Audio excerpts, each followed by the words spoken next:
Hey yo, hey yo, hey yo. We're live. We're live. We're live. Y'all be cringe sometimes. We got some shit to watch today.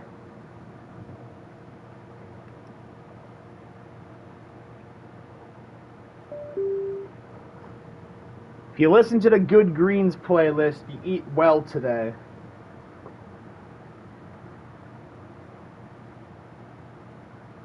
I'm kidding. I've got to find my spinner cap, so I'm putting on the playlist while I look for it.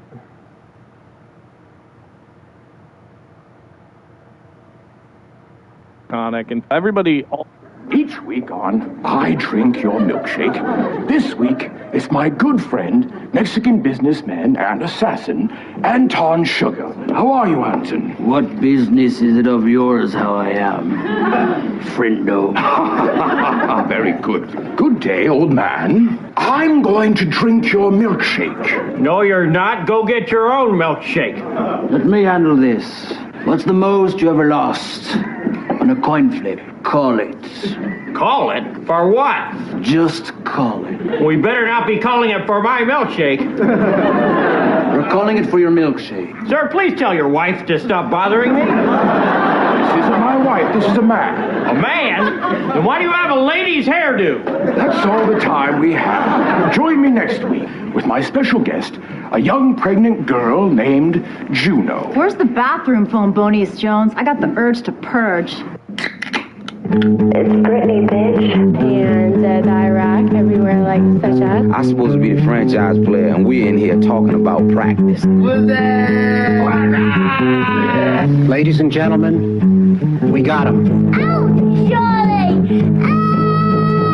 Our next door neighbors are foreign countries. I call upon all nations to do everything they can to stop these terrorist killers. Thank you. Now watch this drive. What did the non-binary prospector say? There's gold in they-them hills. Nice. That's not a Ben original. I think I saw that somewhere. I stole that joke. There's gold in they-them hills. Dutch, what's the most you've ever lost on a coin toss? Dutch also has kind of an iconic one. Arthur! It's like almost like Jesse Ventura-like. Dutch Vanderland. Red Dead 2 is so fucking good. Biden's the oldest man in the West. They used to call me oldest man in the West, and that was 30 years ago. I did see a crazy fact that was Biden was born closer to Abraham Lincoln's inauguration than his own. That's how fucking old he is. That's insane. Wow. Older than the state of Israel. Sorry, the Zionist entity. She's like a beetle. I was in the studio smoking LSD with George Harrison's. I taught him what the sitar was, man. Yeah, the most nonsensical Beatles songs. Just like, I wrote, I am the walrus, goo goo goo. I said to Paul McCartney, I said, look back, Jack, go to where you once belong. Hey, everybody, and welcome to Remember Shuffle. My name is Ben. With me, as always, is my co-host, Rodano. Well, hello there, Pilgrim. I'm ready to record about the co-match. Nice. And today we are talking about two neo-Western movies from the year of... Okay. Funny myth spelling, myth busting, giga science time. There's a huge giant conspiracy that amphetamines make you gay. Newsflash, brother, you were just gay before. Trust me, they're literally just psychiatric medications. You were just gay before and you don't want to admit it. Hey, yo! Not that that's a bad thing. I'm asexual. 2007. What's a Western? Where are they set? Westerns, both neo and trad, are generally set on the frontier, which is something we will also be talking a lot about today. Now, the reason we are talking about these movies is that 2007 was an absolute banner year for the Westerns. So in one year, we had the neo-Westerns, No Country for Old Men, Oscar for Best Picture, Best Director, Best Supporting Actor, and There Will Be Blood, Daniel Day-Lewis for Best Actor, Best Cinematography. We had the revisionist revisionist Western, The Assassination of Jesse James by the Cal Robert Ford, and the trad Western, 3:10 to Yuma. So the point that I'm making here is that not only are these movies excellent, they were also extremely culturally relevant at the time. Personally, I think No Country for Old Men is like literally my favorite of the neo-westerns. It's a Cormac McCarthy book, and it's Cormac McCarthy's, besides Blood Meridian, in my opinion, his best work, straight up. Yeah, and it's really interesting that we have these 4 Westerns come out in 1 year. And I think it would be tempting to say that the social and economic conditions of 2007 were just perfect for the West as a metaphor for the times we were living in. But the more I've looked into this, the more I just think that it is kind of a coincidence, and that the fact that we have 4 different Westerns that all offer a slightly different value add to whatever you're looking for at the time, I think is evidence that Americans just love Westerns, and we're inevitably never that far away from having one come out. Maybe this is the result of Deadwood being popular a few years earlier, but we're going to walk through each of these Westerns and see what they had to offer. So if you want a boomer Western about a mythical outlaw and heroes of honor, then you have 3:10 to Yuma, which is a remake very much in the vein of what the original would have been about. You have the neo-noir Western in No Country for Old Men that is both nostalgic but also a neo-Western. You have the revisionist Western in the form of The Assassination of Jesse James by the Cal Robert Ford, an obnoxiously long title and an obnoxiously long movie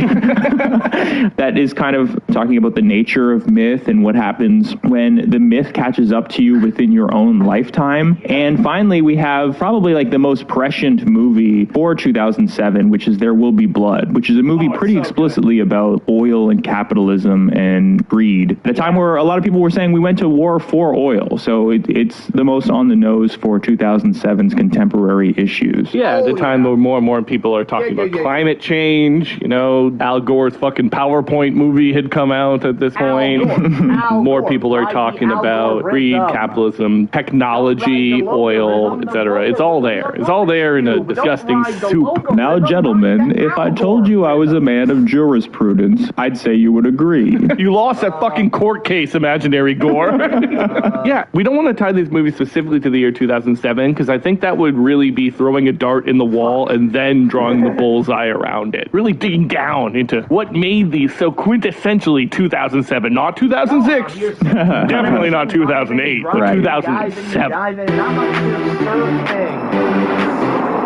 Generic 2007 pop song. Auto-tune so all the voices sound weird. This is a pop song. It's 2007. But we would like to zoom out a little bit and tie it to the 2000s, because the Western as a genre is intimately tied to empire, American empire, as well as the frontier. So we will be talking very broadly about the frontier in American history, both as an actual physical space as well as a conceptual metaphor, a thing to think through. And then the other thing I would say is that the 2 movies that we'll be talking the most about, No Country for Old Men and There Will Be Blood, are just really fucking good. And they are critical of America, imperialism, greed, ambition, capitalism in this way that is very timeless. And I think that that timelessness is largely thanks to their neo-Western setting. That neo, from the Greek adjective meaning new. The fact that they are set not in the immediately post-Civil War era, but they are set in the 20th century, firmly grounded in our century of industry and capitalism innovation, right? No more yeoman farmers and ranchers now. Okay, great. So just to do a little bit of road mapping, signposting, those 2 words mean the same thing. First we will road map. And then we will signpost. And then we will signpost. And then we're 2 Canadians, so we will define what the frontier is, because for us, we had to learn about that first before we could really get into the movies. So we'll just walk non-Americans through what is the frontier? Why is it so important in the American identity? Yeah, because as everyone knows, and as Prime Minister Stephen Harper of Canada said, Canada has literally no history of colonialism whatsoever. Very hard for us to imagine white settler colonialists settling from sea to shining sea. That's like totally foreign to us as Canadians. Stephen Harper. One day we'll have to do our most boring episode on him. Then we'll talk about There Will Be Blood, then No Country for Old Men, then a little bit on 310 to Yuma and the assassination of Jesse James, and Echoes in the Culture, everybody's favorite shuffle section. So first, let's talk about the frontier. What is it? What is the frontier? Well, let me start off first by saying that a lot of our research for this episode was based off Greg Grandin's book, The End of the Myth. Really, really good book. I started reading it, and I found within a couple chapters, I'm like, oh, this is definitely a book that Matt Christman read. So I searched through his Kush blog transcripts using that GitHub tool. So shout out to whoever made that, by the way, and found that, yeah, this is a book that Matt often... actually just the consensus that people do these days. Like, yo, that's a book that Matt Christman read. Is it though? Is it though? Do you know? It probably is. That's a wordy ass book title. Sites in Kush blog. And I mean, you can hear it in the way he talks about his Hell of Presidents series. The term is coined in the 1890s by Frederick Turner, who's a pretty based 19th century academic. He drops this frontier thesis, it was a mic drop sociology at the World's Fair, and it is fire. Gets a standing ovation. He gets an encore. No, he doesn't. Famously, this article that is one of the most cited articles among American historians, when he dropped it at the World's Fair, didn't even elicit a single question. Wow. Any fucking questions? I don't think like that. I think everyone, it was like, it's Chicago, it's hot, it's the 1893 World's Fair. There's a serial killer around? Check out that book by Eric Larson for more on that. But yeah, the main thesis is that the frontier is not a specific place, it is an idea. And it has resulted in a unique political identity.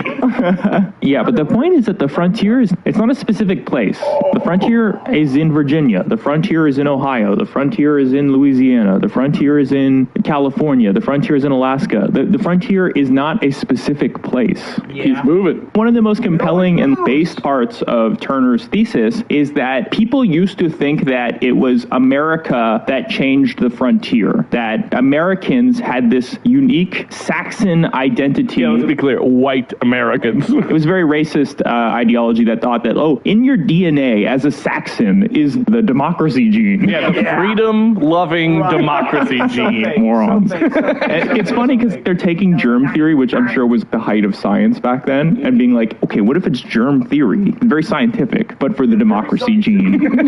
Saxons just want to spread democracy wherever they go, and that's why we are so willing to go to the West and colonize it. Yeah, because when things get too stifling out east, we just have to go out, we have to expand the sphere of freedom outwards. Yeah, it's like how Stephen A. Smith talks about the clutch gene. He has the Saxons have what they call the democracy gene. And so Turner comes around and he says, what if instead of it being the result of the democracy gene, it's actually the result of material conditions? Like the fact that this land that can be taken is next to you is actually influencing you more than you're influencing it, right? Because it's a very unique political... Democracy is only good if you have power. Democracy is only good if you have power. Democracy is only good if you have power.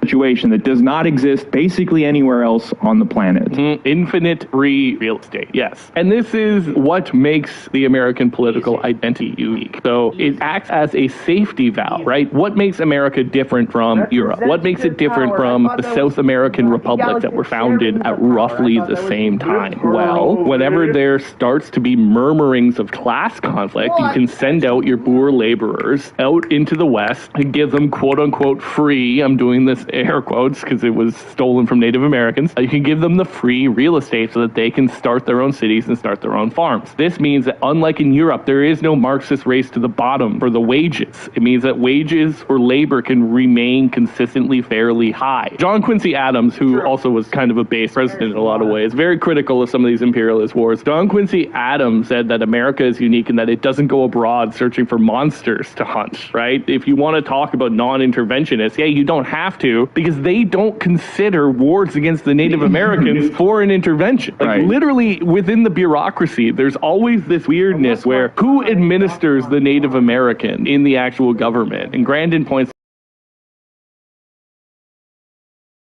sometimes it's under domestic policy. It shuffles around. And the most important thing is that the fact of the frontier, this endless, not quite endless as we'll find out, this free real estate gives Americans the view of totally endless growth. Wait a second, before we get to that, I do want to pop off on the non-intervention in foreign war. Americans always subscribe to that idea that, oh yeah, the founding fathers were just so enlightened about not wanting to get involved in foreign wars, right? But yeah, like you said, I think that's more driven by the fact that, like, yeah, why would you get involved in a foreign war? There's all of this continent that you can go after first. It's also just like so patently untrue. War of 1812, Texas Revolution, Mexican-American War, Sioux War. Wait, what? Where is my non-interventionism? Yeah, true. Also, the founding fathers, one of the main reasons they did the American Revolution was because Britain was making treaties with the natives to say where the boundary would be. Yes, yeah, which the stupid American colonists nicknamed the Intolerable Acts, right? Yeah. It is our God-given right as free Saxon men to expand wherever we so damn well please. Yeah, Grandin tells this fascinating anecdote, and maybe this will get cut for time, I know. Like, we can get hung up in the weeds just doing a book report on this phenomenal book, but so the British colonial government says no settling beyond the Appalachians, and they even recognize these First Nations, and they call them nations. It's like this fascinating alternate history of like, what if First Nations tribes got actual diplomatic recognition from the British crown? Americans say fuck that, they rebel, whatever. Then in the early colonial period, the federal government tries to do the same thing with some ticky-tacky bullshit. You needed to have a passport just to cross native land. And he tells a story from Andrew Jackson, where Andrew Jackson is leading a convoy of enslaved people. He's the only president that we know to have like gotten his hands dirty in leading a convoy of enslaved people chained by the neck from Nashville in Tennessee down to Natchez. And he's crossing First Nations lands. And this federal agent asks him to see his papers. He needs to check two things. Number one, are these enslaved people yours? Because the Americans had banned the importation of enslaved people in 1808. So this is so dark, but like this agent had to make sure that they were native grown.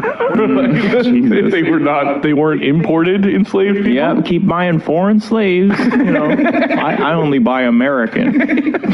And thing number two, he had to check Andrew Jackson's passport for crossing this land. So this early colonial government is starting to do just some ticky-tacky stuff around the edges. And Andrew Jackson, there are two versions of this story because he proudly told this story. In one version, he literally takes out his pistols and says, there's my passport. And he compares this treatment to being an enslaved person himself. Jesus Christ. As he has just a chain of human beings next to him. Wow. So this is this idea that for the Jacksonians and these early Americans, like this is what freedom means. Freedom means that you don't get to tell me what to do. You don't get to tell me where I can and can't go. It is my God-given right to expand wherever I damn well please as a fucking Saxon. Yeah, this frontier thesis applied to so many presidents, as we'll see. Something that Teddy Roosevelt wrote about, right? He was a big fan of the germ theory and Saxons and the War of Nations and stuff like that. Woodrow Wilson studied under this Turner guy. Mm-hmm. George Washington used to do land speculation. Yep. He went west and posed as a hunter to do land speculation, which is exactly what Daniel Plainview does in There Will Be Blood. Yep. Not only do regular people in America throughout time think of themselves as pioneers and identify with the myth of westward expansion, but so do the fucking presidents themselves. Yeah. And so it's influencing people in all walks of life. Yeah, you see it in that absolutely American rugged individualism, right? That is wrapped up in a country. Even if you're a fucking pencil pusher in a cubicle, there's like, you can't tell me what to do. I'm a fucking American. I'm sorry, I thought it was America. Oh, I'm sorry. I thought I was in America. I'm sorry. Oh, is this a communist country or something? I thought it was in America. that is wrapped up in a society that for centuries sent people out to go, quote unquote, tame the frontier, right? That's the myth. Yeah, and just one more thing on the safety valve. Yeah, and as you move people out west and they become more spread out, it also makes it harder for them to organize. And working conditions can never get so bad because the option of taking free land is always available to people in the eastern industrial cities. And it's, of course, wrapped up in racism, where for certain periods in American history, they talked about resettling the formerly enslaved African Americans just somewhere out west so that we don't need to deal with them. But there's a way in which the violence required to pacify the frontier comes back, like Foucault's boomerang, which we talked about. But this idea that the violence that you need to do abroad, on the periphery, on the colonial periphery, is going to come back at you like a boomerang, right? It's no accident that all of these wars to pacify the frontier are generally against people of color, right? First Nations, Mexicans, etc., that reinforce this very stark division between white and black back on the East Coast, North and South. Yeah, so the frontier also reinforces violent racism by projecting it outwards. And I guess one last thing I'll say on this idea, Reconstruction is the federal government's attempt to establish equality between whites and blacks in the South. And the federal troops stop occupying the South in 1877. Now, the frontier closes in the 1890s, and Greg Granda has a whole chapter on the Peace of 1898. And that peace is between northern and southern whites, because they are going to fight together for the empire against the Spanish in Cuba and Guam and fucking the Philippines. And this is where you start to see the Confederate battle flag as a sign of quote-unquote Americanism, right? This flag that was a flag of rebellion that from the end of the Civil War to the 1890s would have been spat upon by the people of the North because you killed my grandfather. This is where you start to see a ton of this reactionary Southern nationalism. All the way into the Vietnam War, you have Confederate flags flying in the U.S. military. So, last little section here just on endless growth. That is a myth in the United States, I think, specifically, because land is not a fixed capital asset. It grows like other forms of capital. It's not constrained, which is unheard of in economic models. And the idea that there's always more land to add and exploit and give out is something that informs American economic thought. And what happens eventually is that the frontier is closed. In the 1890s, it's announced that the frontier has closed, and this has a remarkable effect on the American spirit because the whole thing is predicated on endless expansion. So what do you do when the frontier closes? Well, you find ways to open it up. This is something Dan Carlin famously talked about in his American Peril episode. It's a great one. But yeah, the example that he gives in that episode is the Spanish-American War.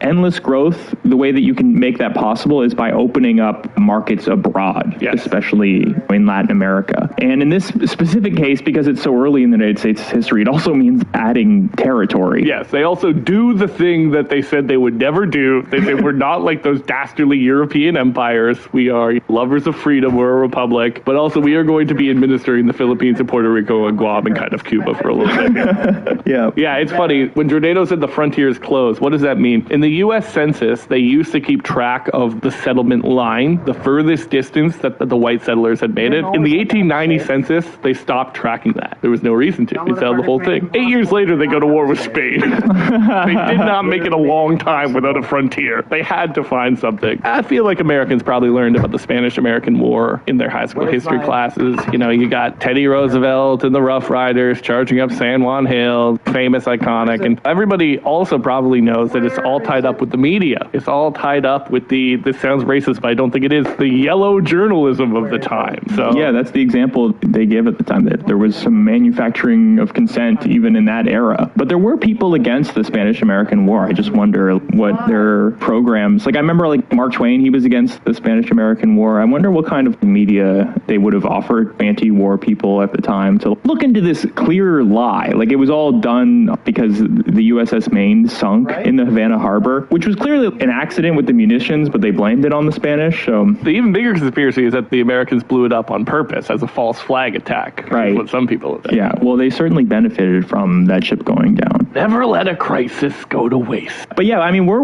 was like the TrueAnon of the era to look into this sort of thing? TrueAnon USS Maine? Yeah, and distribute pamphlets about it. What would they have had back then, I guess? Like, I got the new TrueAnon phonograph. You know? What's like the audio equivalent of a daguerreotype?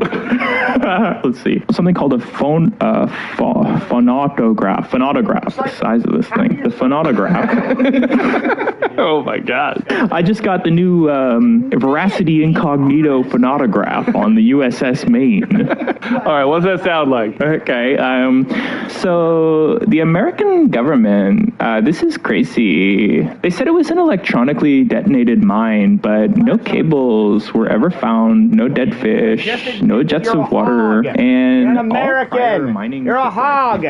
never actually detonated the munitions store on the ship. You're telling me the Spanish are sending mines? I knew those mines were trouble because I went to mine school. Not mimes, like explosives, which is crazy because Spain is basically a feudal society right now, and they're suppressing the Cuba Libre movement, which is fighting for independence. They have enough going on without involving the United States. These guys are feudal? Baby girl, you're telling me we're dealing with guerrillas versus knights? Kind of.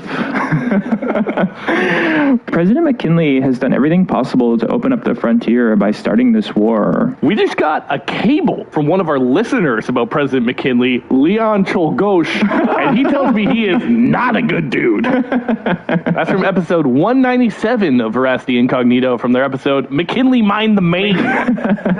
Oh man, I want to listen to that phonograph. If any of our listeners have the Veracity Incognito phonograph, send us.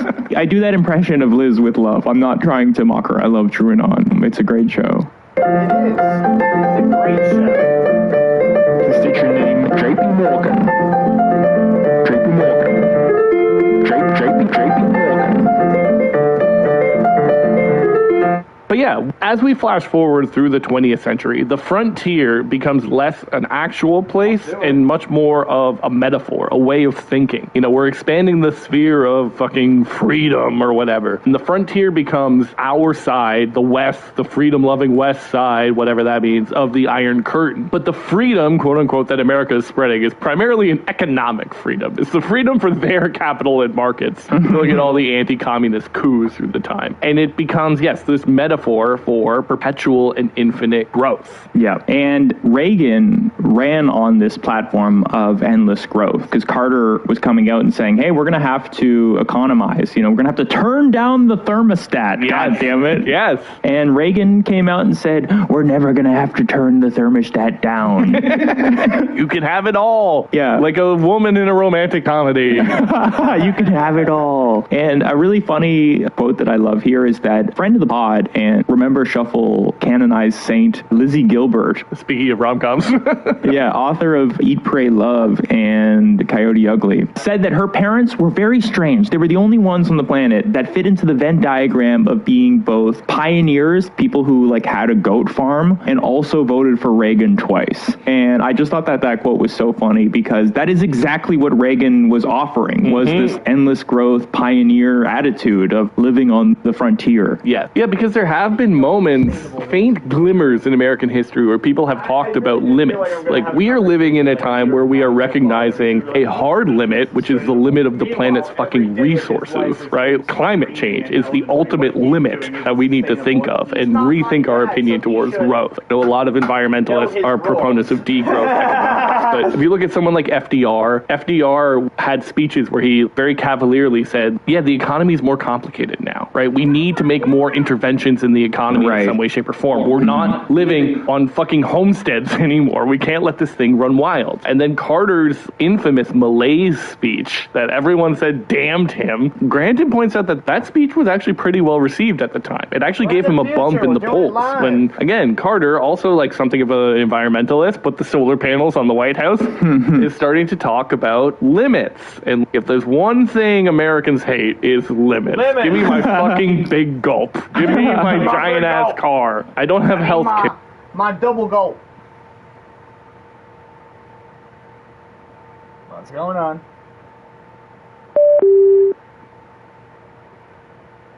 To the episode and we haven't talked about the 2000s. What the fuck? And I will say this, that we needed to cook up this base, this beautiful, we need to make a nice roux before we made the mac and cheese, okay? We needed to get our base principles in place. We have more British listeners than Canadian listeners, which blows my mind. But this is more for people abroad, so they can understand the frontier, or else the rest of the episode's not going to make any sense. So now that we've talked about the frontier in general terms, let's apply it to the 2000s. What is important in the 2000s when we think about the concept of the frontier as part of the American identity? Yeah, I mean, it's the global market. It's free trade. It's the perpetual growth now is still through the opening up of new markets and trade, right? The reason that America has those 800 or 900 military bases, whatever it is, no one actually knows the number because some of them are secret bases. Don't worry about it. And the reason that the largest branch of the U.S. Armed Forces is the Navy is to keep those fucking shipping containers going, right? By the time we get to the 2000s, endless growth is so baked into the American spirit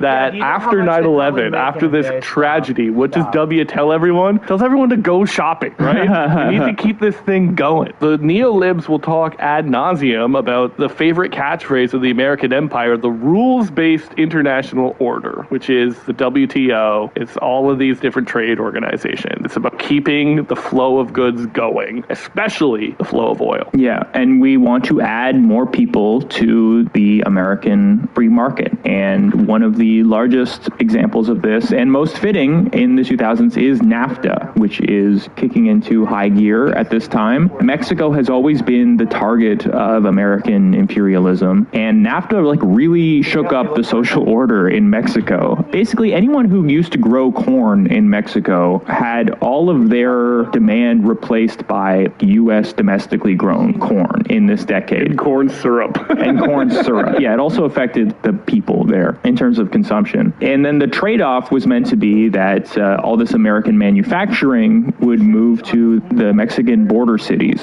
right? Places like Juarez and Tijuana. And the American workers were meant to be retrained. They were supposed to learn to code, which they all did. And that's why everyone is employed and happy right now, and definitely not a gig worker. Yes, so we're going to push the peasants off their land. They're going to drink our corn slurry while they work in the factories. Yeah, it presents an opportunity for more endless growth for people who own capital because you can drive down labor costs. There's a great quote about Mexico that I just want to drop here. I don't know it in the original Spanish, but one of these 19th century dictators in Mexico by the last name Diaz had a great quote. Poor Mexico, so far from God and so close to the United States. And I think one of the other interesting Western frontier manifestations in the 2000s is the tech industry. The tech industry is based in San Francisco, the site of the original gold rush, and the 2000s kicks off with the dot-com boom, also based in San Francisco. And what does tech offer you? The possibility for endless growth. We can drive down variable costs. We can open up new markets. This is why the bubble happened. And it's no coincidence that it's in San Francisco, because the reason Silicon Valley is based in the Bay Area is because that's where the military was also based since the gold rush and developing these technologies. Yeah, and nowadays we still have this search for endless growth, new frontiers, new markets in the form of our tech billionaires talking about things like metaverses. We're going to conquer new land in the metaverse. I have horrible news, Giordano. There's been a massacre of Native Americans inside of the metaverse. Oh, no. Well, that's just metaverse destiny, baby. And even things like space colonization, right? We're going to do growth out there. And, I mean, space has always been associated with the West. Think about the first lines of Star Trek. Space, the final frontier. True, yeah. Star Wars, Space Western. Firefly, The Expanse. Like, we're going to just do the West out there. Yeah. And finally, penultimate finally, one more topic in the 2000s that I think is hyper relevant to the West is oil. Yep. Glug glug. As we'll see in our discussion of There Will Be Blood, the idea of oil is intimately tied with the frontier because much like gold in the early days of the Old West, oil is another resource to be extracted from the land in the Old West. And we'll see in There Will Be Blood that it can be done aggressively and violently to acquire the land and rip it out. So in the 2000s, oil was at the forefront of people's imaginations. I mean, I don't know if this is just anecdotally, recently, but oil prices spiked up after the early 2000s. And I remember, what was the big buzz phrase of the day, that we had invaded Iraq for oil? Yeah, no war for oil. Right. And there are a lot of theories out there. I mean, what does that mean, that we invaded Iraq for oil, right? Does it mean that we got the oil that Iraq was holding? As Donald Trump famously said in the 2015 debates, we didn't even get the oil. We didn't even get the oil. There are some people who have said that the reason we invaded Iraq was specifically because we control the world's oil market. So we do all of the gasoline processing, and all oil is purchased with US dollars. Some people have suggested that at the time, Saddam Hussein was working with the French to create a new hub of world oil processing and marketing. Something the French called le privilège exorbitant, the exorbitant privilege, is the term they use for a very high margin industry, which is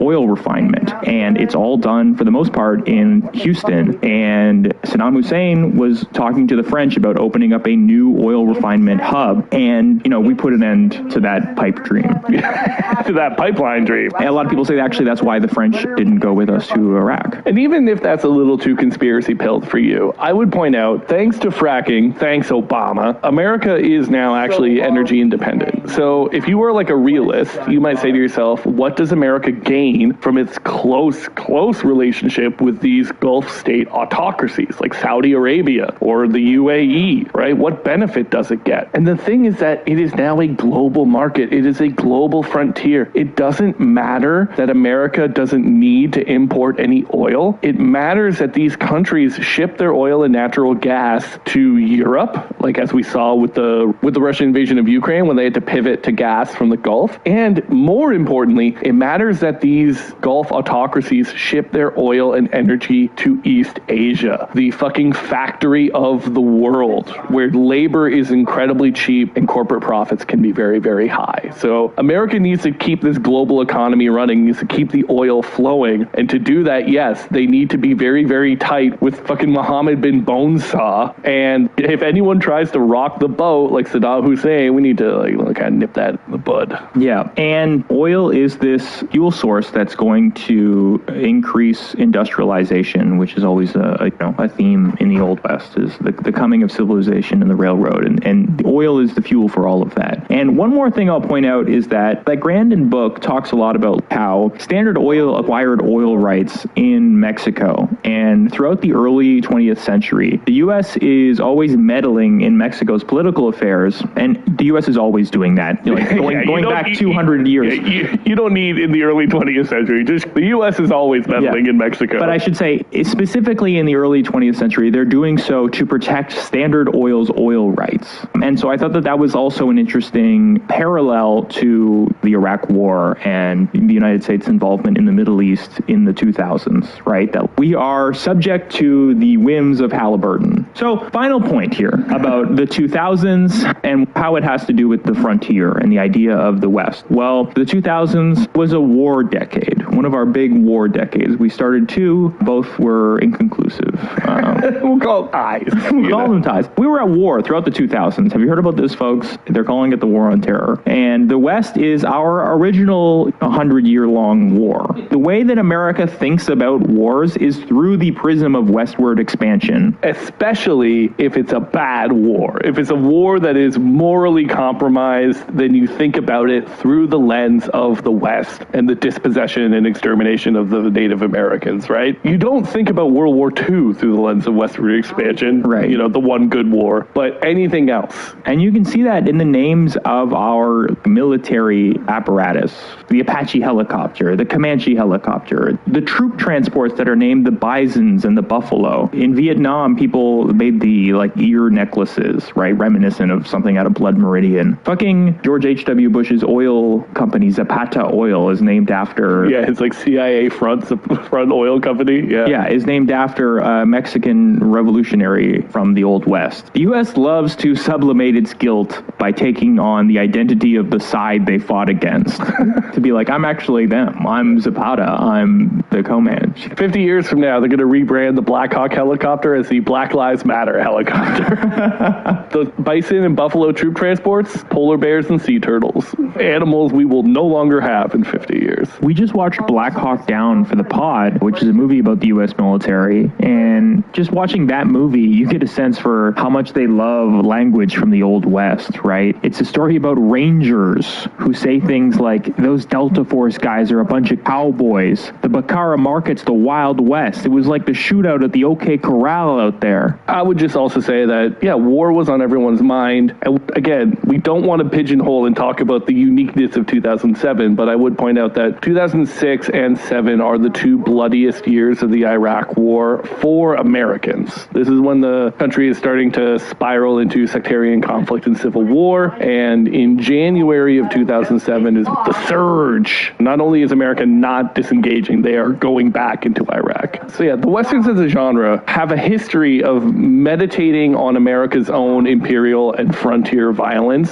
through this lens. So you can think about the boom times of the Westerns are throughout the 60s during the Vietnam War. Then there's a bust time of the Westerns in the late 70s when Vietnam is over, and the 1980s when, wars are just done by the CIA now. I want to clarify, too, that Westerns in the 50s are about the myth often. They're about American pride about the frontier. And the spaghetti Westerns that were popular in the 60s during Vietnam were revisionist. They were ones that were more critical of American empire. At a time when America was feeling maybe guilty about what it was doing in Vietnam, the Westerns reflect that. Yeah, and even then, I know some film historian buff is going to criticize us. Our boundaries are probably a little bit too firm here, because you still have revisionist Westerns in the 50s, like The Searchers, but we're talking broad strokes here, impressionist painting. And then I don't have a convenient explanation for the Westerns renaissance in the early 90s, where you got Dances with Wolves and Unforgiven, both of which won the Oscar for Best Picture, if I recall correctly, both extremely revisionist. And then there is an explosion in Western content in the 2000s decade. So consider all of these Western things from the 2000s. Most of them are fucking stinkers. I'll start off with the one that's not, though. 3 seasons of Deadwood for your Western prestige TV. You got Shanghai Noon or Nights for your Western comedy. You got Cold Mountain, 2003 for your Western romance. Once Upon a Time in Mexico for your Western crime. The Alamo, 2004 for your Western epic. The Legend of Zorro for your Western family-friendly swashbuckling adventure. Firefly and Serenity for your space Westerns. And finally, Brokeback Mountain for your Western gay. And on just an aside, I know this is a total Brace Belden style digression, but did you know that the Zorro character was created by a white dude named Johnston McCulley from fucking Illinois? Damn, wow. Legend of Zorro.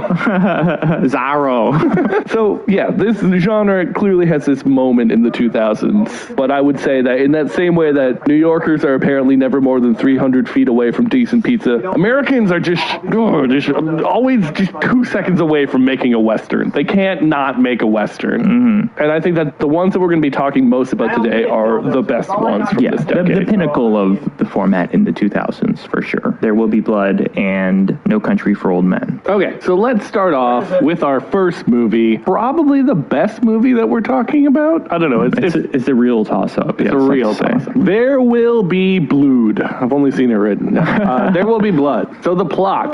Daniel Day-Lewis, the greatest living actor, maybe, plays Daniel Plainview, a gold/silver prospector turned oil man. And he maniacally succeeds at capitalism by aggressively acquiring oil rights through lying and prevarication and violently extracting it from the ground. It is kind of a rise and fall story because in the process, he alienates everyone in his life. He feuds against an evangelical faith healer who rallies his church to try and extract more money out of him. And in the end, he drinks your milkshake. Yes. He gets all of the oil out of the ground. He builds a pipeline, becomes fabulously wealthy, but he is alienated from his son. He descends into just depression and alcoholism as a rich man, and he kills his nemesis, Eli, the pastor, in his indoor bowling alley. The end. That is the plot of this 2-hour and 40-minute epic. Daniel Day-Lewis, DDL, is incredible in this movie. Yes, he has an iconic way of speaking. That voice. I feel like it didn't quite hit the heights of impressions of like a Borat in 2006 or 7. I wish it had. I'd much rather hear a lot more, I drink your milkshake in my day-to-day life rather than my wife. But yeah, you're right, Jordan. The act acronym for this phenomenal actor. 3-time Best Actor winner is DDL. So I was thinking for a second, what about BBL DDL? BBL Lewis. BBL Lewis. Gentlemen, if you were to say that I had a badonkadonk, I would agree. You say you know someone who can make your ass bigger. Are they going to do it themselves? Because I can guarantee a bigger ass in 7 days. That's my promise to you. I put the silicone in myself. I don't contract it out to someone else. It's very difficult to put silicone in an ass. It's very expensive. Need siphons. Did you know that? He just gets the biggest ass in the world because he's drinking everyone's filler, you know? I drink your filler. I drink it up. Let's say you have an ass over there on the other side of the room. I have a straw. This is my non-binary son, HDD. He is. I've given him breasts. Okay. So yeah, what are the main themes of their Jesus Christ. Man, my fucking neck hurts after that segue. I don't know, we gotta keep it moving, dude. Go off. What are the themes of There Will Be Blood? I think primarily it's a character study of someone, Daniel Plainview, who is so in tune with the carrot and stick of capitalism that it drives him to have this relentless will. There's this opening scene where he is mining for silver and gold and he breaks his leg and he like literally pulls himself up by his bootstraps and brings himself to the next town slithering. Yes, like a snake, right? He has one broken leg. He's lying on his back, pushing himself along the California desert with his other leg because he's fallen down a mine shaft that he dug himself. And I also want to stress, the first, I want to say almost 20 minutes of the movie, there is no dialogue. This is pure show, don't tell from Paul Thomas Anderson. And it is so fucking good. You know how Up told that love story with just music and images? This is like, what if I told you the story of relentless, tenacious greed with no dialogue? And I think, as we're going to get into later, this movie is incredibly biblical in its language, in its themes, in its imagery. And I do see he is slithering like a snake, like the snake in the Garden of Eden. He is the devil. Yeah, and capitalism is one of the main themes of this movie, and I don't doubt that it does incentivize will-crazy people like Daniel Plainview, right? I know in the Soviet system they have Stanikovites, or what are they called? Stakhanovites. Feats of great will can be done in other systems, but specifically in a capitalist system, these are the types of men that are driven to great deeds, great awful deeds. And what is ultimately the outcome of his insane, relentless will? Well, he ends up a depressed alcoholic for all of his hard work and struggle, and the outcome for society is that he is able to rip out this primordial goo from the ground that, you know, is the odds-on favorite to end the world. Yes, it is about the corrosive and destructive power of capitalism. Yes, so it dissolves all social bonds. We'll probably drop this monologue. There's a famous monologue when he's talking to the guy that he thinks is his brother, but is actually a Don Draper style stolen identity drifter guy, where he says, you know, I have a competition in me. And he wants to escape humanity. Fundamentally, he wants to be so rich and so successful that he can escape people, like fundamentally antisocial. But it leaves him, yes, as he said, hollow, depressed, broken, etc., etc., etc. And in one of these final scenes, because there are 3 time periods in the movie, in the 1890s, the 1900s, 1920s, in one of these 1920 scenes when he's talking to his grown son says that he's going to found his own oil company. And this is the thing that pushes Daniel Plainview over the edge, right? He says, then you have become my competitor. And he disowns his son. The only person that he's emotionally intimate with. Yes, in the entire film, except for that brief moment when he thinks he has a half-brother. Yeah. But he disowns his son over the notion that he would become his competitor. I would also point out, it's not just Daniel Plainview. It's also these noble yeoman farmers of New Boston, California, media that fall for this absolute hustler charlatan. They cannot wait to part with their land when they hear his pitch and have the thought of a quick payday in mind, right? When we first meet these farmers, they can't even grow grain because the land is so marginal. They have to offer him potatoes. And he hears this information and he incorporates it into the pitch. He says, there'll be no more eating potatoes in this town. We will have grain. We will have bread. We will have civilization. Yeah. They can't farm sheep. They farm goats. He drinks goat's milk when he's there, right? They are poor. They are subsistence, but they are tenacious and they are independent. They are the 19th century yeoman farmer. And here comes this 20th century man. You're going to sell your land and your land rights to me, and I will make you rich at the expense of your independence, right? I'm going to bring civilization. And civilization means, yeah, you ain't farming no more. You got to work. You got to work on a fucking oil derrick or whatever, you know? Yeah, and oil is, which is another main theme of the movie, it's this fascinating substance in terms of the Old West, because Old West themes are usually about things like industrialization and civilization, and oil is driving so much of that, right? It is the fuel that makes exponential industrialization and growth possible, and it is extractive. It is also this thing where we can take the land and turn it into money,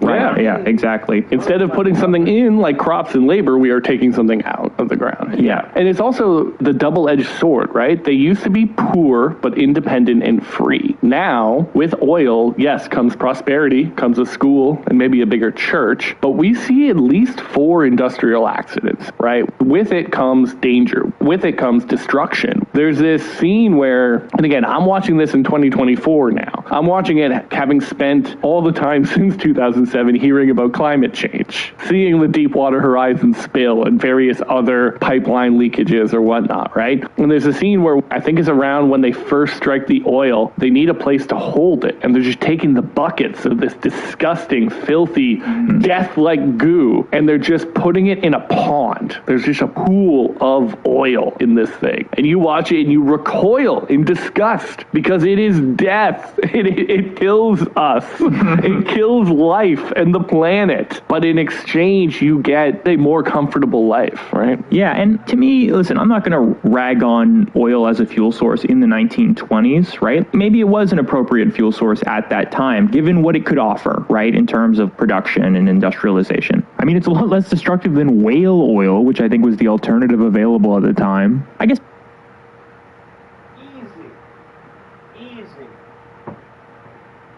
Easy. Guys, good news. We will be hanging out with the boys. We'll be having a fucking episode of the cast today. God damn it. The Good Greens eaters, they eat well today. They eat well today. They eat well. God, you know it's not eating well? The fact that this fan is not doing its job.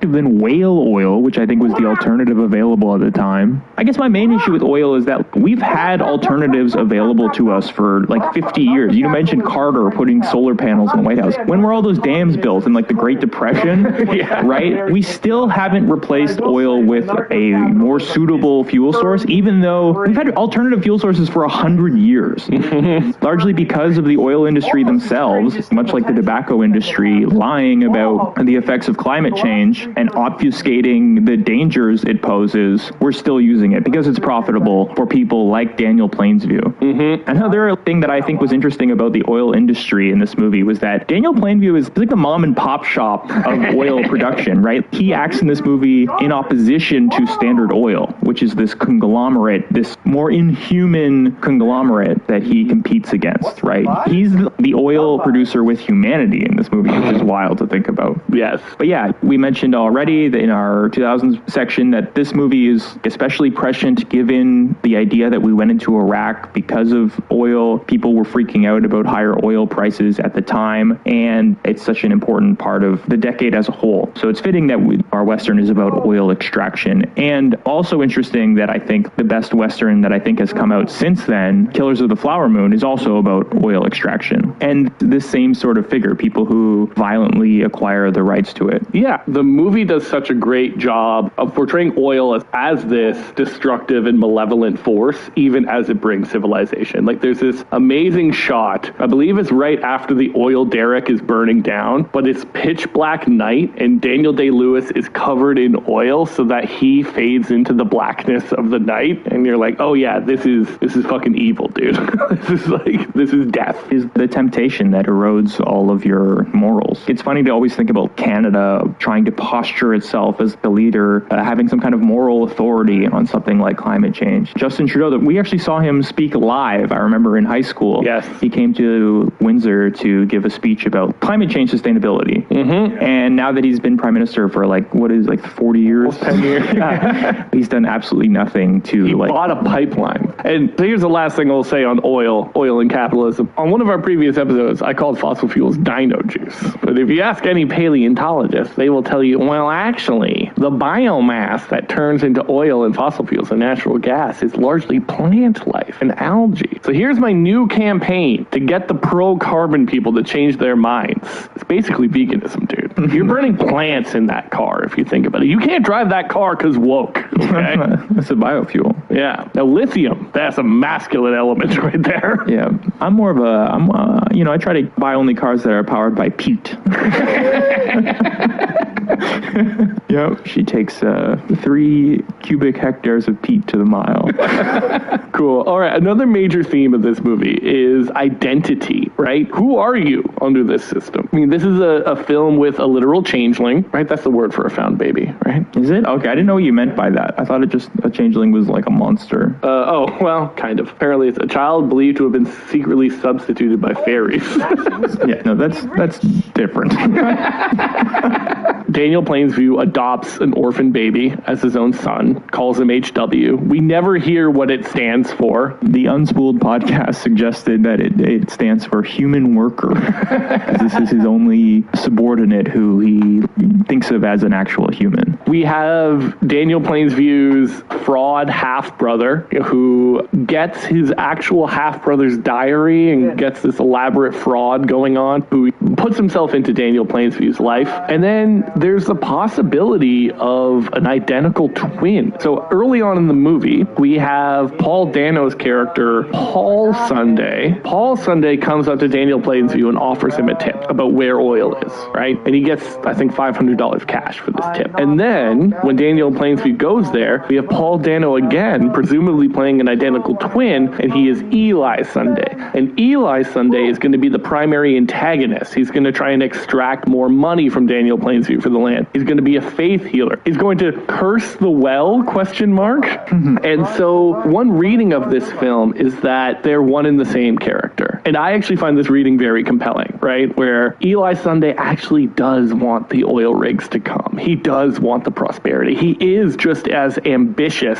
as we'll see in our next theme, religion, as Daniel Plainsview, but he needs some kind of plausible deniability. So he creates literally an identical twin character to give the tip so he can have his cake and eat it too. He can create the wealth through oil, but he has this, plausible deniability so he can maintain some level of ambivalence. But this is a movie that in a lot of ways is about who are you under this system. And Daniel Plainsview is, first and foremost, an oil man, as he says many times. He says so many times in this movie, I'm an oil man, so you'll forgive some plain speaking. But he is an oil man over a father. He is an oil man over a brother. This is about how capitalism subsumes the entire identity. Actually, you know what? Fuck Tyler Durden. You are your job. And then maybe my favorite theme of this movie is religion, right? The 2000s, great decade. We got a new Bible just dropped. It's called There Will Be Blood. Well, I mean, this is an era of religious revivalism. I think that Christianity was on the upswing in the 2000s. We had an evangelical in the White House. You know, we talked about this in our Da Vinci Code episode, that the way that we thought about religion in the public sphere was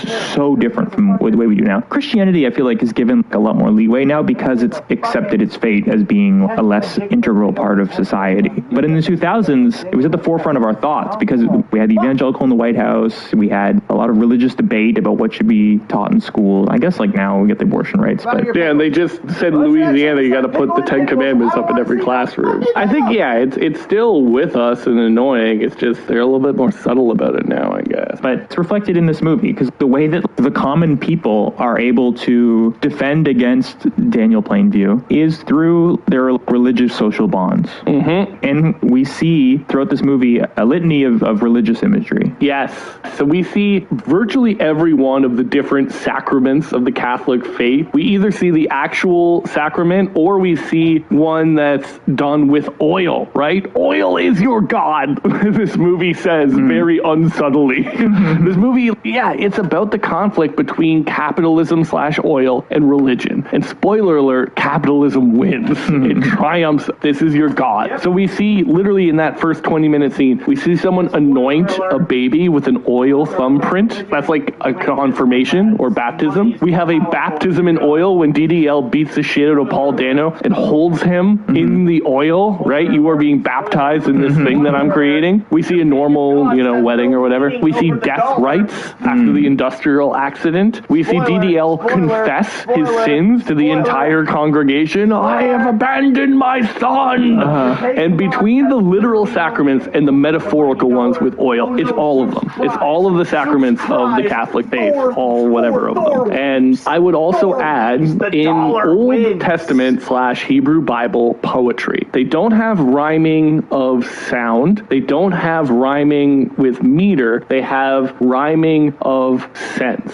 So from the book of Isaiah, they will beat their swords into plowshares. Next line, and their spears into pruning hooks, right? So it's a rhyming of the same idea. It's a repetition, the same kind of ideas. This is exactly how Daniel Plainview talks. There's a bunch of examples of this. I'm an oil man. I work with oil. Yes.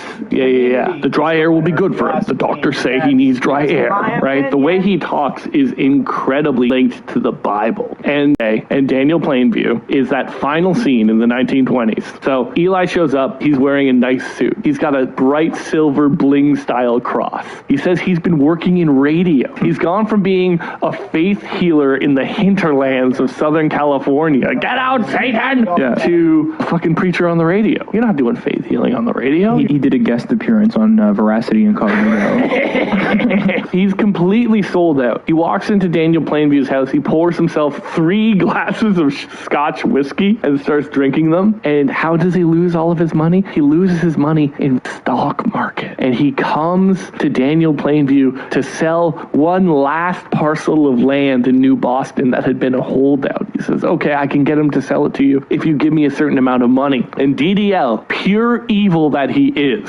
manipulates this guy. He says, I will give it to you if you admit to being a false prophet and statistician. And he makes him say it. He makes him yell it.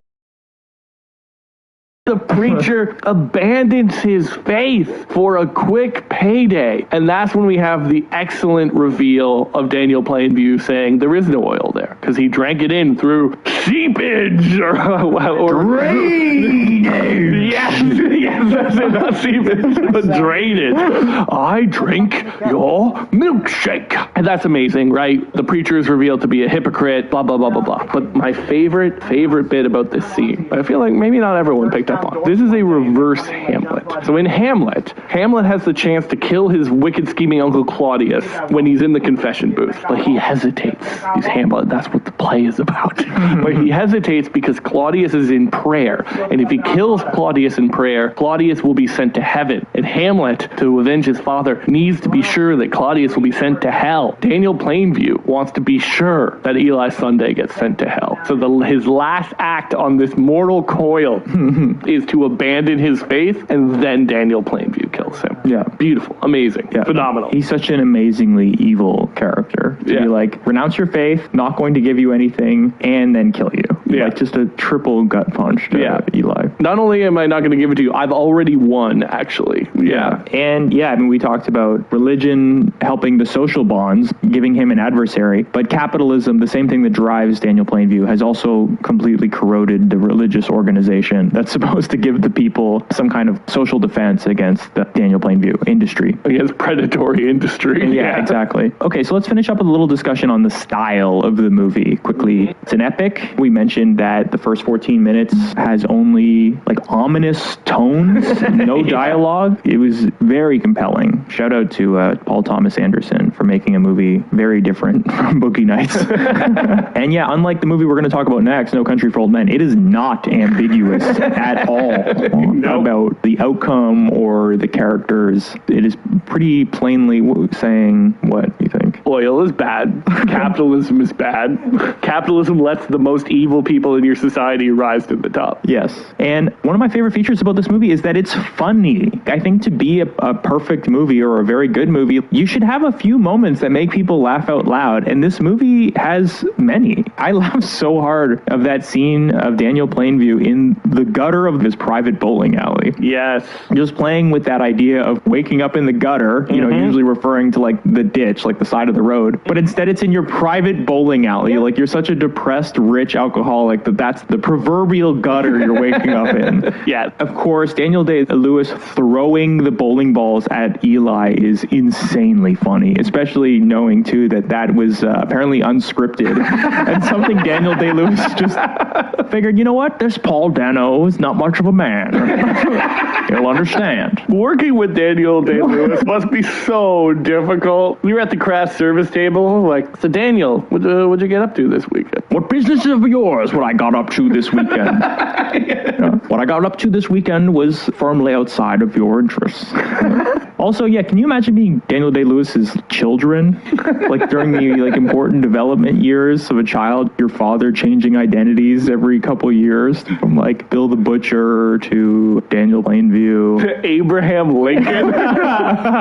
Yeah, true. One day your father is just an abusive 1920s oil man. The next day he comes back like 7 years ago in that high kettly voice that he did. Yeah, I mean, drink your milkshake is also a hilarious line parodied by SNL with the actual milkshake straws. But those lines are intended to be funny. That's a line lifted from Upton Sinclair's Oil.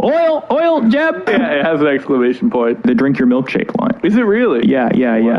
And it's hard not to laugh when he's yelling, drainage! And you can fucking like see the vein in his forehead popping.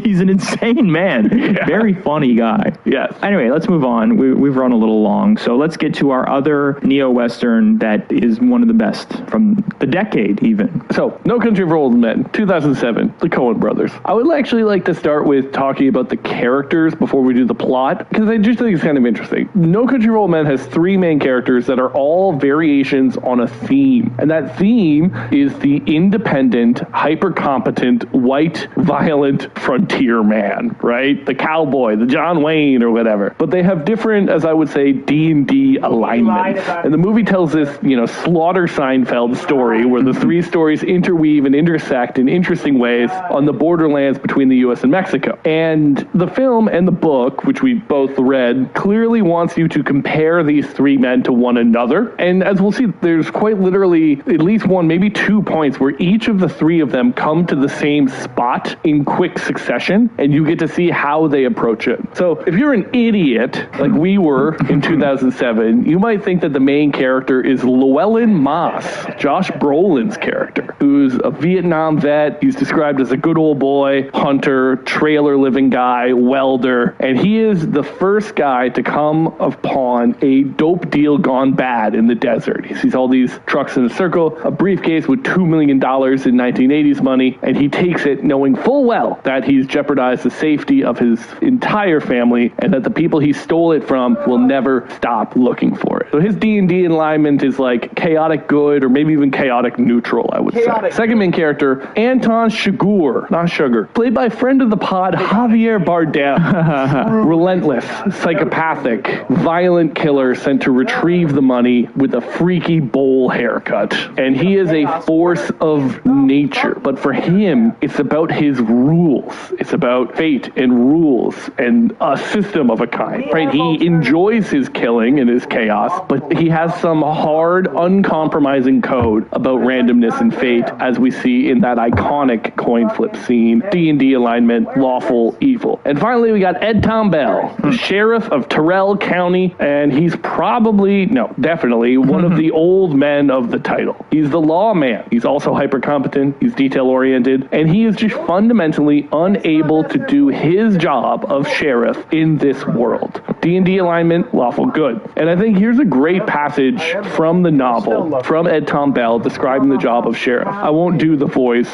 If you pick up the audiobook, there's a very funny voice on the Ed Tom Bell passages. It's an odd thing when you come to think about it. The opportunities for abuse are just about everywhere. There's no requirements in the Texas State Constitution for being a sheriff, not a one. There's no such thing as a county law. You think about a job where you pretty much have the same authority as God and there's no requirements put upon you, and you're charged with preserving non-existent laws. And you tell me that's peculiar or not? Because I say it is. Does it work? Yes, 90% of the time. It takes very little to govern good people. Very little. And bad people can't be governed at all. Or if they could, I never heard of it. Yeah, so that's the situation that he's dealt with. And these are the three main characters of our story. Yeah, so the plot, if you saw this a while ago, just to refresh your memory, Llewellyn Moss is a hunter who comes across a bag with $2 million in it at the scene of a deadly cartel deal. And he decides in that moment to take the money and is pursued by the cartel and Anton Chigurh, this, unstoppable force of malevolent will. And he is also trailed by Ed Tom Bell, the local sheriff who's trying to keep Llewellyn Moss safe, but is always one step behind the path of destruction that Moss and Chigurh leave behind. And the movie is this 2-hour game of cat and mouse and cat. And eventually Moss is killed. The sheriff retires after realizing that he's no longer cut out for this role, either because he has changed or the world has. And yeah, if you are an idiot, I remember watching this movie in high school, and Llewellyn Moss, who you think is the main character, dies off screen. Yeah. And I just remember thinking to myself, what the fuck is this fucking bullshit?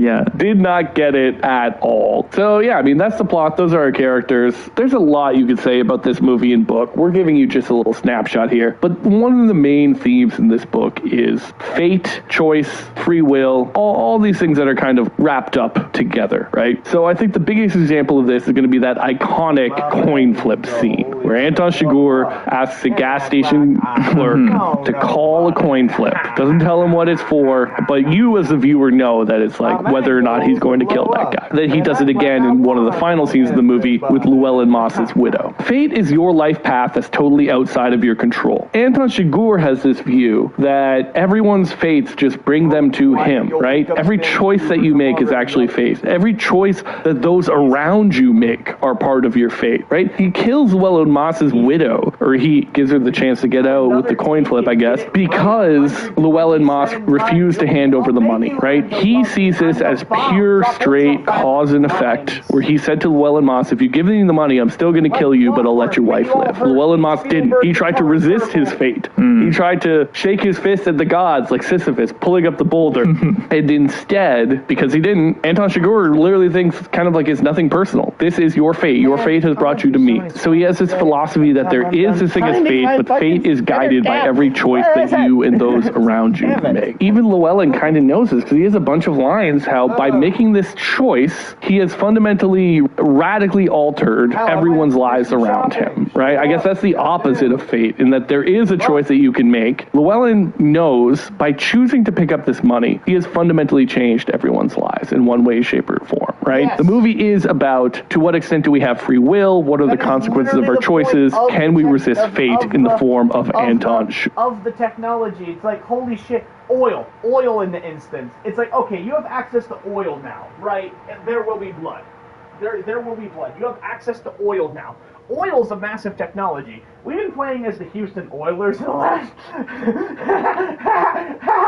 We've been playing as the Houston Oilers for the last few days because we don't reveal secrets, brothers. It's technology. Oil is used to gear up engines. Engines are used to run machines. Machines are used to power systems. Easy. Can't keep getting away with it. How we do it. How we fucking do it. How we do it. How we do it. What's our system? Getting high. Anton Chigurh. Yeah, and Anton Chigurh's one acquiescence is the coin flip. Yes, right, which is interesting. He does believe in the luck being slightly possible, but that is up to fate as well. Yeah. Right? We even opened our 2000 election episode with that, what's the most you ever lost on a coin toss? Yes. I want to imagine if you offered anyone any other luck-based games. You know? We need something with like a lot of dice, you know, Right. really get the most options possible. What's the most you ever lost on a game of Warhammer 40K? Sir, I need to know most you ever lost? what the terrain Warhammer is. 40K. What faction am I playing? Roll for Most I've ever glancing. lost in a game of I don't Magic. even know what unit we're spinner talking cap. about. Roll for glancing, I cannot roll it for you. It wouldn't be fair. You know, it's like, but, sir, I haven't played Warhammer 40K in 10 years. You've been playing it your whole life and you didn't even know it. This D16 has traveled 22 years to get here. And now it's going to decide your life. Roll for glancing. I cannot roll it for you. It wouldn't be fair. Don't put the D16 in your pocket. And then it will just become another D16. I love it. I have to know how many points we're playing. 2,000 points, no Citadel models. How far away is the tank? How far away do you estimate it is? Cannot estimate it for you. It wouldn't be fair. You don't have to do this. It's armor penetration. I have to roll from penetration. And yeah, it's a very bleak movie, obviously. I mean, it's based off of a Cormac McCarthy novel. Of course it's going to be bleak, grim dark even. But even for this idea of fate and inevitability, we got Ed Tom Bell, the Tommy Lee Jones sheriff. He retires because the world is also fated to change in various ways that are completely outside of his control. As a lawman with a ton of authority, he is also unable to resist change. I want to talk a little bit about the MacGuffin in this movie, which is the bag of cash of $2 million, right? Because I do think it does act as like a metaphor in some ways, because Llewellyn, he knows that he shouldn't take, I called it the gold in my notes here, because it basically is like the gold from the good, the bad, and the ugly, but in this, now it's just cash. Or the briefcase full of light bulbs from Pulp Fiction. Yeah. He knows he shouldn't take it. He knows that by taking the money, he is going to fuck up his life irrevocably. And he does it anyway, because the temptation is just too great. Even though I'm almost certain that this will result in ruin and destruction, I do it anyway because it's $2 million and this has happened by chance,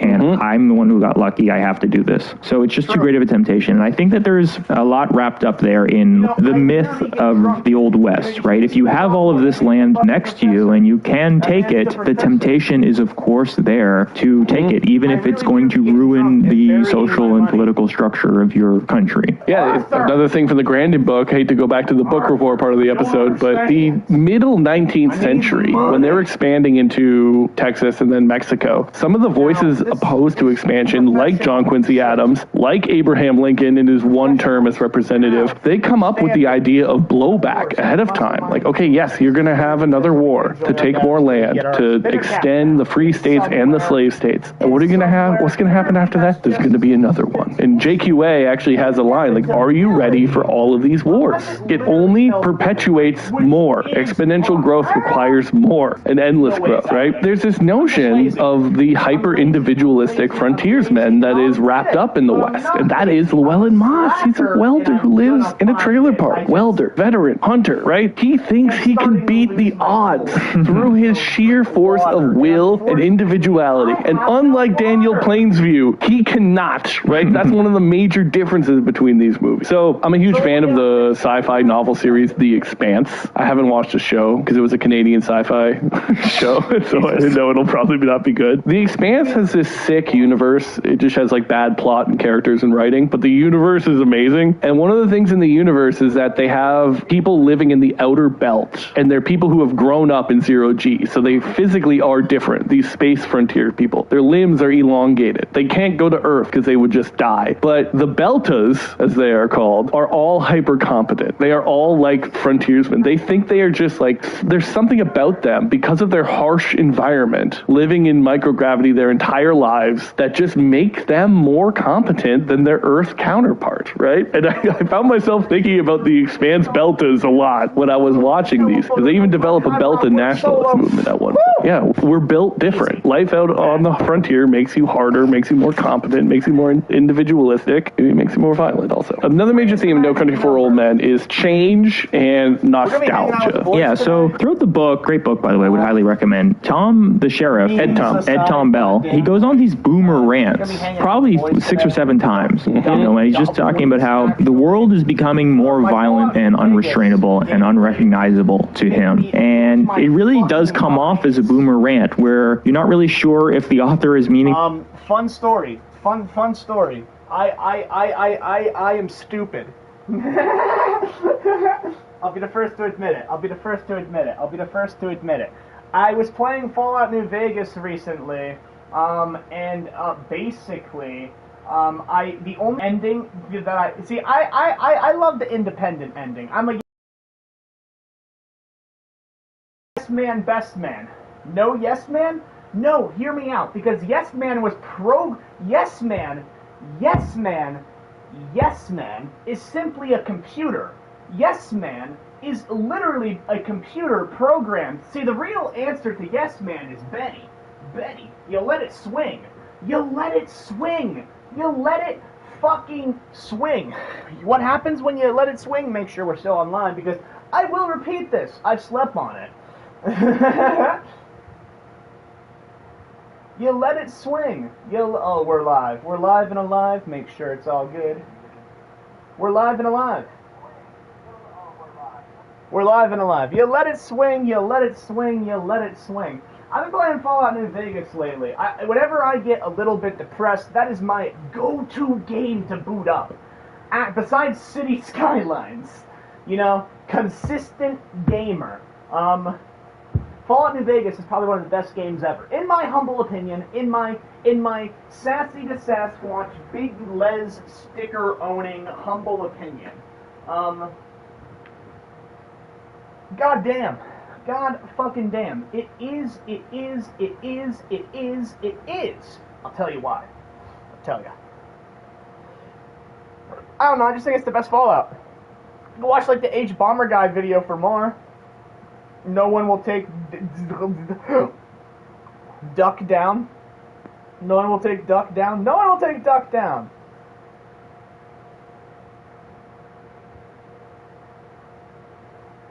Atom Smasher. Atom Smasher. Smack Talk.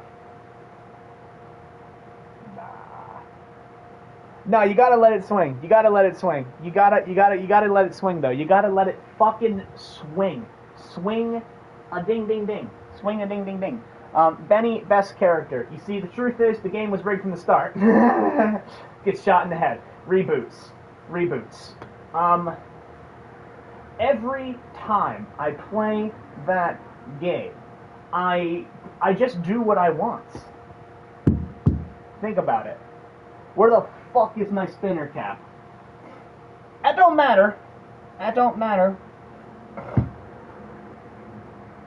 That don't matter. That don't matter. That don't matter. That don't matter, because it's only for dabs. That don't matter. It's only for dabs. That don't matter. But it's just annoying. It's just annoying. It's just annoying. God damn it, because I know it's probably like on the couch and under the couch, and then I gotta clean it, and then it's like, ah! It's just so annoying. It's so annoying, man. I'm not gonna blame anybody. No, I'll tell you who I'll blame. I'll blame those fucking, I'll blame them.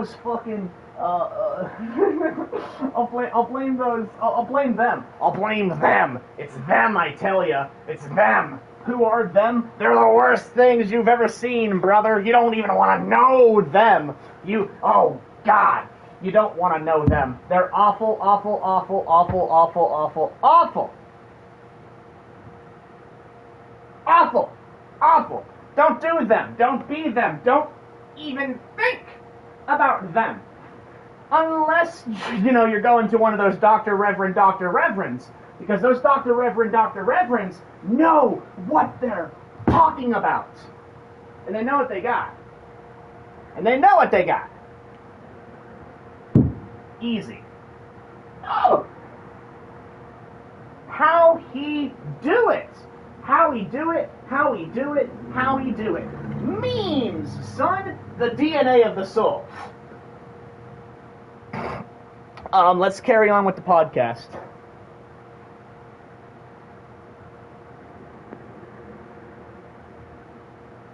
Rest in peace, Seth Rollins? Seth Rollins?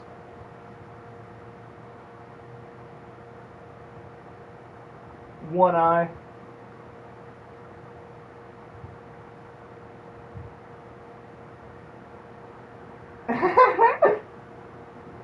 Who's Angry Scotsman? Angry Scotsman has to be fucking...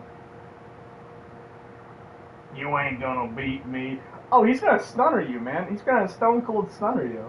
Fucking... Let me see if I can... Oh, come on, internet. What are we doing? I hate the internet so much. I miss the old internet. The super slow internet. Good God. The 50 kilohertz per minute no soul internet. Because there was soul internet. There was the soul internet. There was the intranet, but now there is the internet. Ah! Bring back the intranet. Take back the intranet. Wipe out the internet. See, Stone Cold Stun.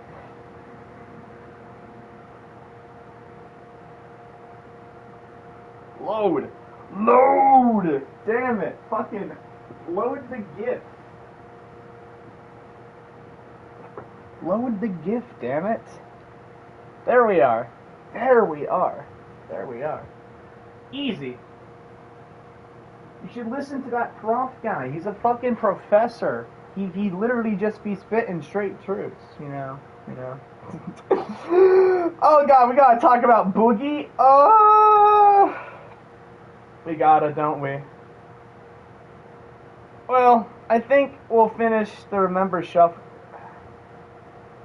There's an hour. I mean, there is 30 minutes left in the Remember Shuffle video. I'm gonna let you listen to these guys talk about the rest of the movie. It's one of my favorite movies. Remember Shuffle. We have the Mutahar drop.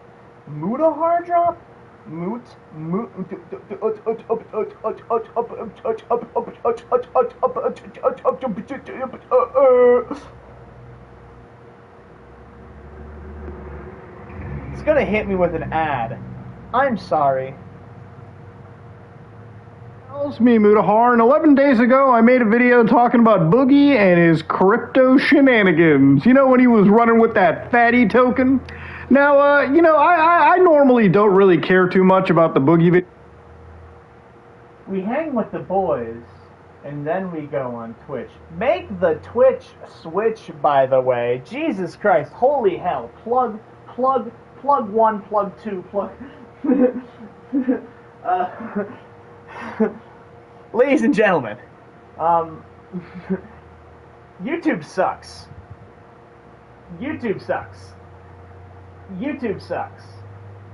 Google sucks. Now, don't get into it. Fuck my game. Damn it, I really do have to stand with this. Damn it. Damn it. You know what's worse than Google, though? Amazon. Here's the thing, though. You're not escaping that. I'm not escaping that. Dude. The only way you're escaping that is if you have literally your own, LAN, intranet system. Which, hey! Hear me out. hear me out. But, the way to do that is by making the Twitch switch, you see. There's a lot more freedom as to what I can play, and a lot less freedom just hit my leg with my cane, if you know what I mean. Bye-bye!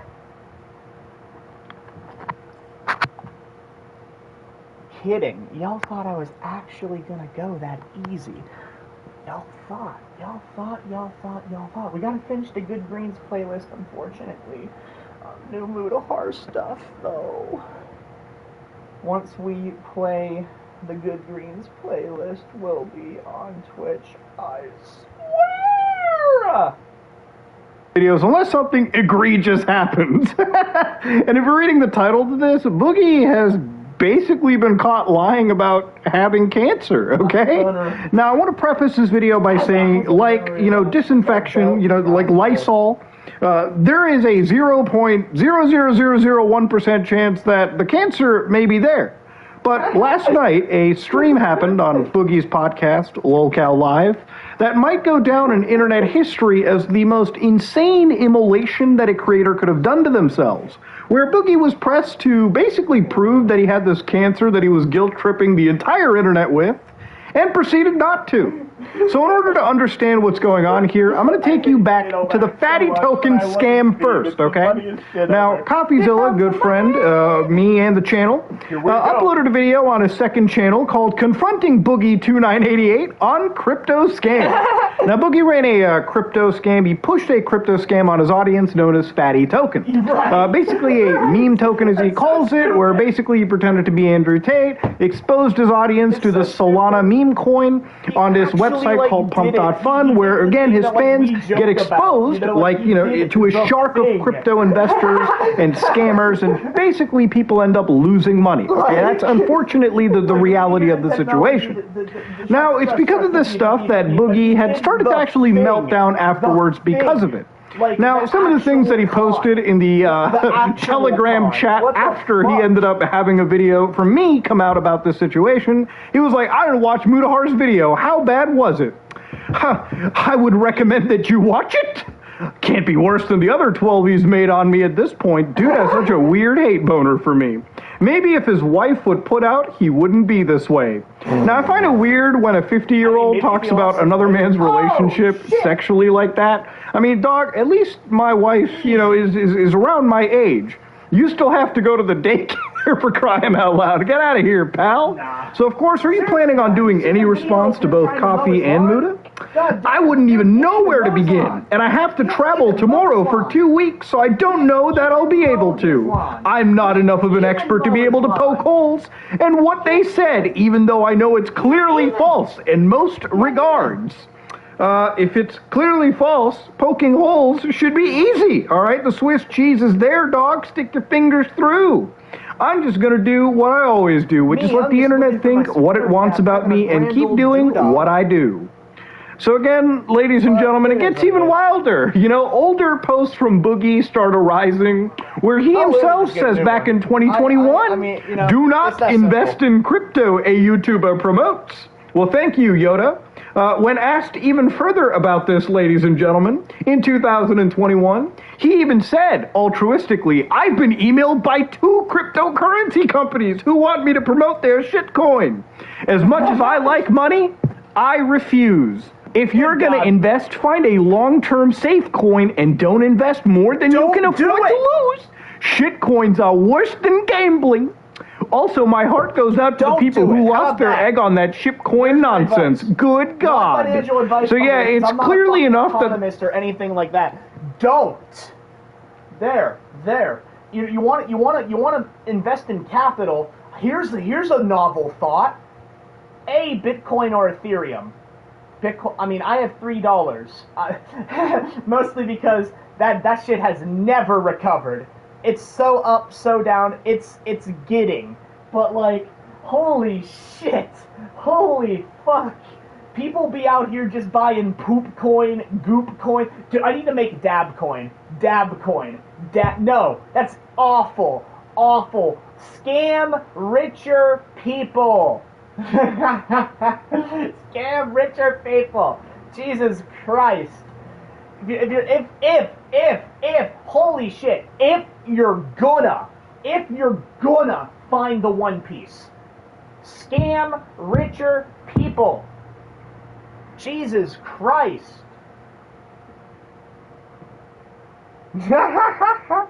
What time do you want to hang? Dude, I can hang whenever.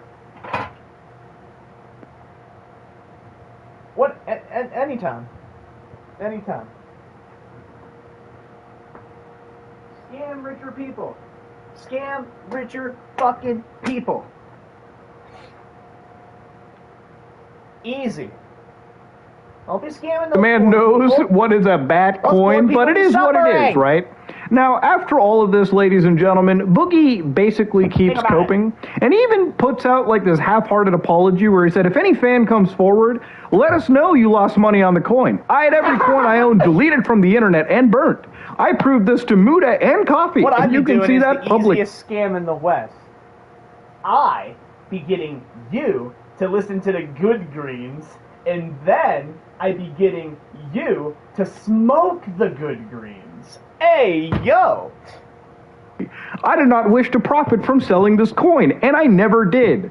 You lying sack of shit, you made at least $5,000 on the back of your fans, God okay? Damn. Why does this man just not admit to basic facts that are already out there on the internet? So again, basically, he says, if anyone actually lost money on this, I'm genuinely sorry. Come forward, show the devs the wallet and transactions, and we'll do what we can to make you whole. As for launching a meme coin, it's complicated. So again, Boogie has no real remorse. He basically started throwing Coffee, me, Charlie, anybody who talked about him under the bus because we don't get manipulated by his bullshit cancer stories. Listen to this. I mean, if I want to say this in the most manipulative way I can, but if I can't help it because it's true. I was hoping you could help me fucking find a way out of this somehow. I thought it's. And yeah, obviously it would take some of the heat off of me. Obviously, but I was thinking, like, fuck, they'll leave me alone. I love how, like, you might not notice that this was this clip actually existed. It was out there. Coffee had to actually release this to show people that this man has no real allegiances. He was basically playing both fucking sides. He was basically like, hey, could you go after the actual, like, criminals so that I can get some of the heat off of me? And, of course, obviously, nobody's willing to entertain this guy. He had no real remorse, no nothing, and that was pretty much what it came down to. So, obviously, the more and more you go into it, we had to really go back and see why would somebody like Boogie take this scam. Maybe he was desperate for something, and he was. That was paying his medical bills. So listen back to this. If I'm being genuine with you, and I do want to be genuine with you and the rest of the internet. Okay, meme time over. Meme time over. Meme time over. I'm disabled. These guys aren't. They're just lazy. Lazy. Meme time resumes. I'm in pretty dire need of money. I have a lot of medical bills, and I'm fighting cancer, and I very much like not to, you know. Oh, he's fighting cancer! Whoa! What the fuck? Now that's pretty serious, and obviously, I'm going to start off. I'm so, the coolest thing, like, Ozzy Osbourne be, like, testing how long a man can live with Parkinson's. Holy fucking shit. Like, that man be testing it. Because you got the other guy, Michael J. Fox, and he's like, you got, God, whew, you got a man tested how long you can actually do it. You got a man you got a scientist out there. I got at least 40 years before my brain goes completely kaputska. By saying one of the reasons for me making this video is this is where I get really angry. Okay, I'm usually great at putting a face on the internet, but this actually really pisses me off. To give you an idea, during COVID, I actually did lose family members. One very much close to me, my dad's brother, okay, actually ended up dying of cancer. It ended up being detected way late in the game, and at that point, it was at such a high stage that basically, end of life, it's you know, all you can really do at that point is ease your suffering the best you can. There was one other scare, and that was close to my mom, and I actually believe I talked about this in, like, videos as well, too, where I was, like, really happy. I even started the video off by saying, you know, Mama Ordinary Gamers is, you know, safe. Mom felt a lump in her breast, and obviously she was scared. You know, she went, got it checked, everything came back, you know, goody two-shoes, everything came back clean. So, you know, you have a scare, you see people die, you realize that cancer is not something to really lie about. You know, it's a really scary fucking illness. People wake up every day wishing they don't have cancer. Boogie wakes up every day wishing he has it. So me with PD. It's like, man, I wish I woke up not knowing the fact that, like, every day, like, year after, it's... Stop. That 1 out of 10 video on the algorithm. You know, people started digging into his Twitter account, which is basically disabled right now, okay, because Boogie has basically been caught in every lie imaginable. He says, hey, so I debated not sharing this. Oh, really? But I got my official diagnosis today. So he says he got his official diagnosis, meaning he's got the paperwork to prove it. I do, in fact, have a type of blood cancer called polycythemia vera. It's extremely slow-moving, and many people live with it for decades. Mind you, juvenile Parkinsonism, which is what is just Parkinson's that was discovered at an early onset age. It's not as rare as you would think, but it's becoming more common. That's why there's been a bunch of efforts to spread awareness about PD, because basically we know nothing. My guy, the only guy out here is, like, Michael J. Fox, and I'm sorry, Michael J. Fox is in, like, no condition to talk. No, that's not true. He's doing his fucking best. He's doing his best, but, like, come on. No big deal. Now, that was posted November 5th, 2022. Now, what does Boogie do when he gets told by the fucking doctor, yeah, you got this official diagnosis for your super easy mode blood cancer? Motherfucker comes home to YouTube, gets the camera ready, and films the fucking video, okay? Yeah! First off, why would you make a video? Why would you make a video being like, I have a rare form? I have never... Anytime anyone ever hears about, like, my disorders, it's random points in the broadcast. Why the fuck would you ever? Because you're trying to monetize off of that, right? You're trying to make money off of that, right? Like, what the fuck? What the fuck? Boogie. Okay? Now, mind you, this video is a 1 out of 10 on the algorithm because everything beforehand couldn't even crack 100,000 fucking views until he decided to say, yeah, I got this rare form of cancer, guys. Oh, shit. Listen to this. 3 weeks back, I said that I likely could potentially have a form of cancer. Turns out I got a rare blood cancer called polycythemia vera, which basically makes your body produce too many red blood cells. We're gonna be getting on. All right, so he's the one that ended up getting this rare cancer, which, according to his video, the average life expectancy after diagnosis is about 20 years, okay? So, you know, Boogie having a whole bunch of other health problems, clearly, you know, the cancer isn't going to be the thing that does him in. So when he's crypto scamming the audience and saying, I gotta be fighting this cancer, this easy mode Animal Crossing, by the way, his words, not mine, cancer, tends to have less weight on anybody's mind. But, you know, what kind of a sick fuck would ever question this man's cancer, okay? I mean, clearly, why would somebody lie about that? Well, it would be these guys. Destiny, XQC by extension, and of course, yours truly, were the people that basically questioned if his cancer was even real. But not just us three, Jackson Clark of the official podcast was pretty much the canary in the coal mine when it came to questioning the inconsistencies regarding this cancer. Here's a clip from me, July the 2nd, basically losing my mind here playing MGS4. Actually has, like, serious blood cancer. And I say actually because Boogie's such a liar that I genuinely don't even believe that he has whatever cancer that he says. I genuinely don't believe half of the shit that comes out of his mouth, nor do I care to even brother. When you lie that much, I genuinely cannot Taking a have any stroll trust. after Kurt. So obviously, you know, I'm a little heated over there, clearly. Now, at this moment in time, Destiny, all right, who's been on our podcast, friend of the channel, friend of the show. I fucking hate Destiny so goddamn much. So much. I'll be right back.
It was a conspiracy the entire time, Jack.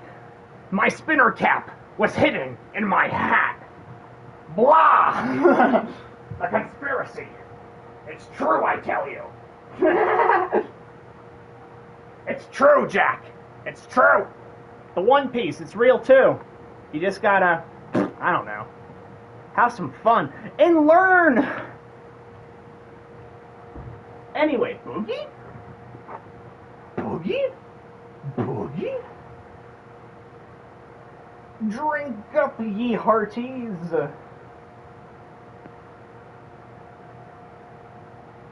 Is an individual that started to look into this, you know, and started to basically, you know, get the Carfax, understand polycythemia vera, and really research into it.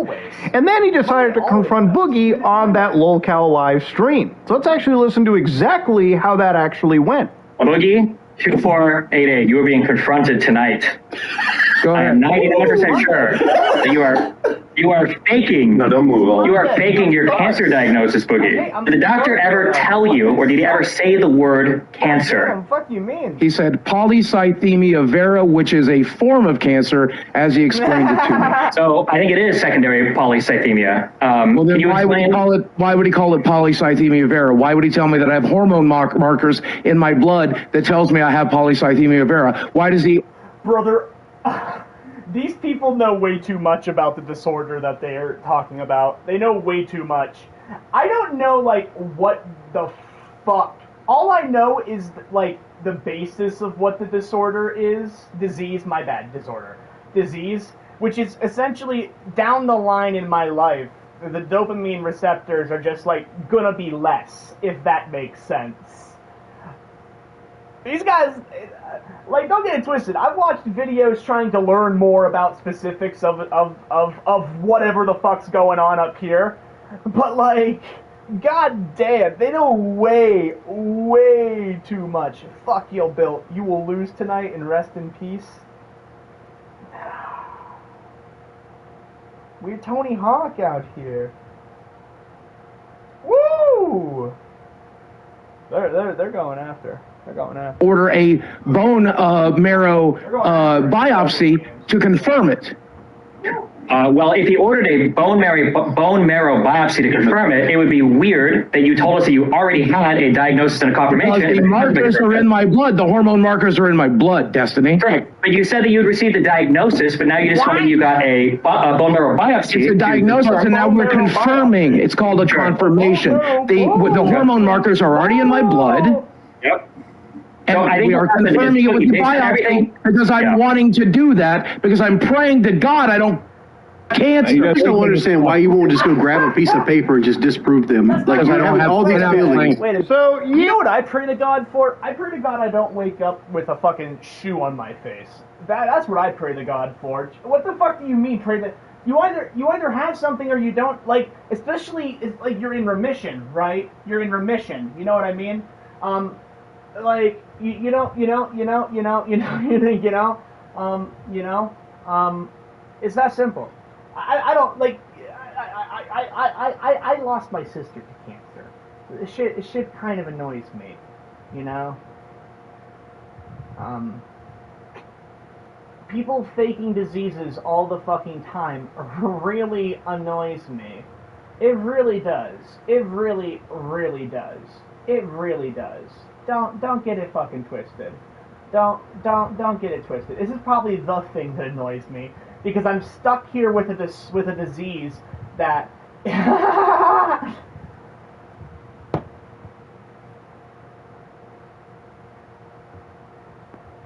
Yeah, Destiny goes in like a shark who just detected a little bit of blood in the water. And obviously, these are questions to be asking. How is this guy going to basically come a year and a half ago and talk about getting this official diagnosis and then still needing to get biopsies done as well to prove it? Wasn't your diagnosis effectively proving that you had this cancer to begin with? These are questions that obviously, you know, if you look at this whole situation for more than 5 minutes and you start to really connect the dots. Be back on Twitch.